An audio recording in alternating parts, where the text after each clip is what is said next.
হ্যাঁ, নমস্কার বন্ধুরা। দেখো, specialized factor of social sector, এই যে চ্যানেলটা, এখানে কোন কোন বিষয়গুলো নিয়ে আমি আলোচনা করছি ইতিমধ্যে কিন্তু তোমরা সেটা জানো এবং বুঝতেও পারছো।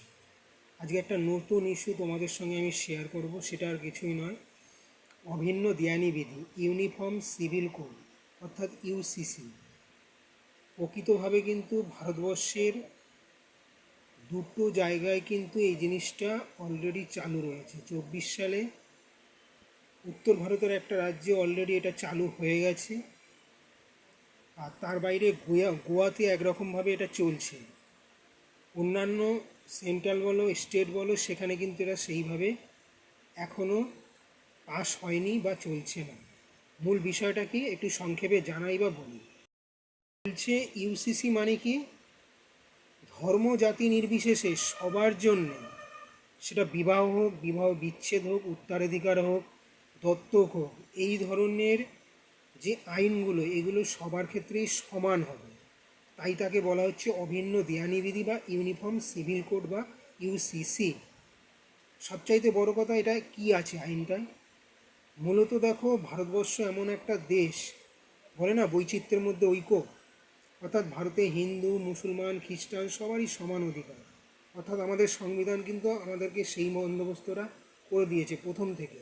সেখানে যেটা হচ্ছে কি, হিন্দুদের জন্য কিন্তু হিন্দু ম্যারেজ অ্যাক্ট বা হিন্দু সাকসেশন অ্যাক্ট, আবার বন্ধুরা মুসলমানদের জন্য রয়েছে শরিয়াত ল, শরিয়াত আইন, খ্রিস্টানদের রয়েছে ইন্ডিয়ান খ্রিস্টান ম্যারেজ অ্যাক্ট, পার্সিদের জন্য যেমন রয়েছে পার্সি ম্যারেজ অ্যাক্ট।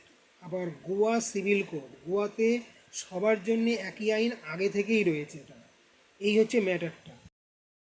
এখন সরকার যখন এই আইনটা নিয়ে আসতে চলছে ইউসিসি, বিরোধীদের এক রকমের একটা যুক্তি রয়েছে, আবার সরকার পক্ষ তারও কিন্তু একটা অসাধারণ যুক্তি রয়েছে।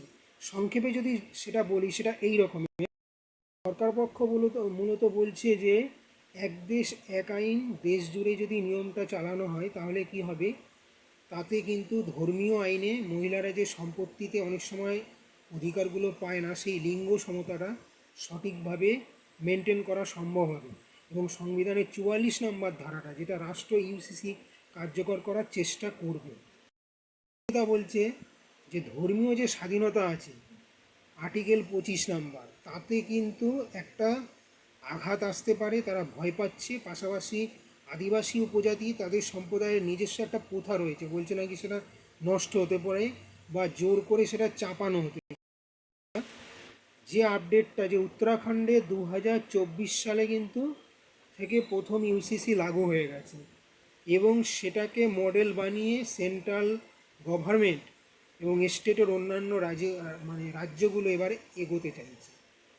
তোমরা বিষয়টা নিয়ে কী ভাবছো অবশ্যই ইনবক্সে আসো, মতামত জানাও, এবং একটা জেনুইন ধারণা যদি তোমাদের মাথায় এসেও থাকে সেটা জানা প্রকাশ করো। সকলকে ধন্যবাদ।